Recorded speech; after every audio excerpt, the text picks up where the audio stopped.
Vamos falar agora sobre saúde da mulher, especialmente sobre endometriose. A campanha Março Amarelo busca conscientizar a população sobre essa doença. Por isso, estamos recebendo aqui o médico ginecologista, Dr. João Paulo Timbó. Seja muito bem-vindo aqui ao nosso Pai Nossa Gente. Bom dia. Bom dia, obrigado, Romana. Então, obrigada pela participação. Para a gente falar um pouquinho dessa doença, né? Porque às vezes a gente escuta muito falar, eu acho que nos últimos anos essa amplitude do que a gente vem sabendo sobre endometriose, ela vem aumentando, mas muita desinformação ainda, né? Quais seriam, assim, os principais sintomas? Eu sei que a cólica é um deles, não é isso?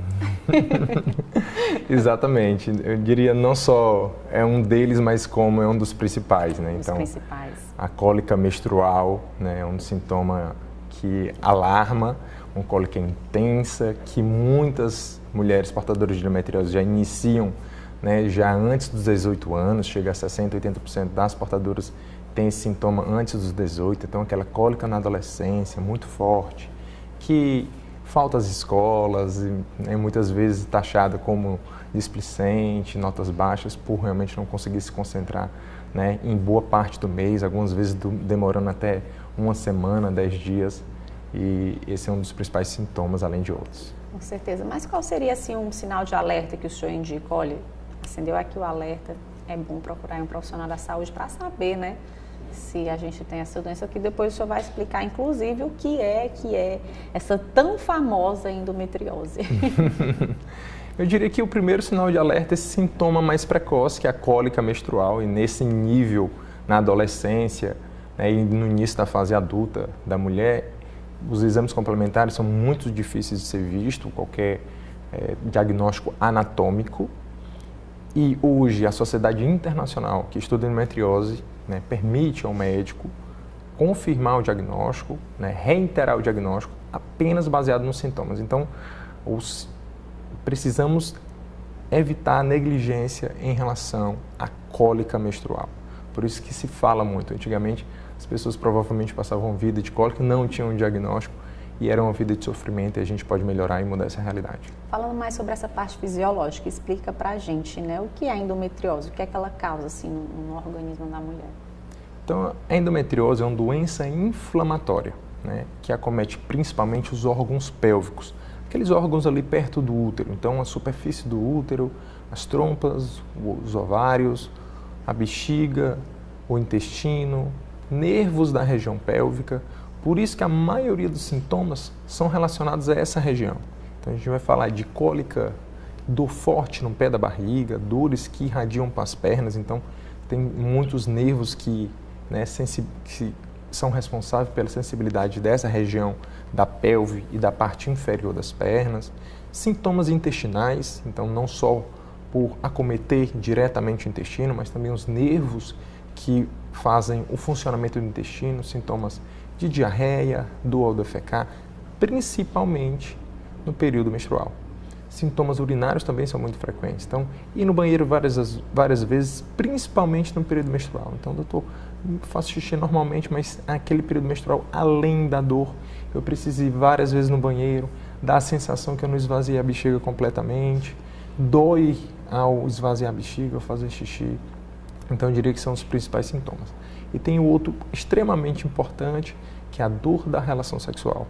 Outro sintoma extremamente negligenciado pela cultura, né, secular, machista, né, do prazer estar relacionado basicamente, né, à satisfação masculina. Acaba que esse sintoma é muito negligenciado pela própria pessoa que se sente culpada, e tudo realmente é um momento muito complexo. Com certeza, eu vou aproveitar aqui para tirar uma dúvida, né? Recentemente eu comecei a sentir uma dor no meu umbigo e eu pensei que era hérnia. Já fui em vários especialistas, hérnia, mas vou na minha ginecologista. Pois eu descobri que eu tenho endometrioma. Eu acho que é uma doença que deve ser um pouquinho parecida ao início, mas me explica também, que eu acho que é um pouquinho voltada para essa vertente. Já tirando dúvida, viu, aqui, minha gente, eu não sou besta não, viu? Explica aí pra gente, tem alguma relação, é o comecinho, é o final? Explica pra mim, porque eu já sou mãe, inclusive, né? Então, graças a Deus, já tenho meu filho aí, mas descobri que tem esse tal endometrioma. É outra situação extremamente pertinente, a história da fertilidade. Apesar de 60% das mulheres portadoras de endometriose conseguirem engravidar sem nenhum tipo de tratamento, a endometriose é uma das principais causas de dificuldade de engravidar. Então, os casais com dificuldade de engravidar, a endometriose está ali do lado, né, sempre presente, sempre muito atuante, não só extremamente agressiva nesse contexto. Em relação à endometriose umbilical. Endometriose e endometrioma, o endometrioma é como se fosse um subtipo de endometriose, é como se ela tivesse mais organizada e formasse um pouquinho de sangue ali, um sangue mais antigo e tudo. Então, qualquer local do corpo que forme um nódulo mais e esse nódulo tem um pouquinho de líquido, ele muda o nome e a gente chama de endometrioma. Ele pode ser no ovário, ele pode ser numa cicatriz de cesárea, ele pode ser no umbigo.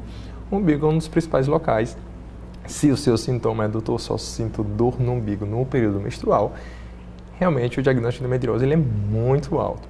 O endometrioma, quando ele já tem um tamanho um pouquinho mais expressivo, ele é facilmente visto nos exames no ultrassom abdominal, de parede abdominal mais simples. Com certeza, uma participação aqui super especial do Dr. João Paulo aqui no nosso programa hoje, né? E eu queria dizer para o senhor, não sei se o senhor sabe, mas a gente tem uma lei municipal aqui da vereadora Cláudia Gomes, né? Que trata sobre essas semanas de alerta, porque infelizmente, né, muitas mulheres ainda são pouco desinformadas, como você aí citou nas suas explicações. Inclusive, o senhor vai participar, né? Próxima semana vai a Brasília participar justamente de um marco importante relacionado à doença, né? Exatamente, já anunciar aqui ao vivo a sessão solene para o primeiro dia 13 de março. Vai ser o Dia Nacional de Luta contra a Endometriose. Então, eu diria que é um marco muito importante, porque é uma doença extremamente desafiadora. E ela desafia em vários pontos. O primeiro desafio realmente é o diagnóstico, como a gente tinha discutido. A maioria dos exames vão estar normais, e isso torna a informação, falar, ter o dia, lutar para isso, como um importante marco, não só no tratamento, como para a atenção dessa paciente portadora de endometriose. A Lei 14.324, sancionada no passado, né, aprovou não só o dia 13, mas a semana de atenção para a endometriose, e eu vou, né, ter o grande prazer de estar presente nessa sessão solene. Olha só, muito obrigada pela participação aqui no nosso programa. Se quiser deixar a rede social, doutor, para a gente lhe acompanhar, e também, né, quem estiver de casa quiser saber como é que vai ser lá essa sua trajetória lá nesse local, lá em Brasília, né, para falar é um pioneirismo, né, porque realmente super importante deixar aí para a gente. Dr. João Paulo Timbó, tudo junto, né, eu vou tentar deixar tudo inteirado nas redes sociais, todo o acompanhamento dessa jornada. Perfeito, muito obrigada. Bom dia. Bom dia.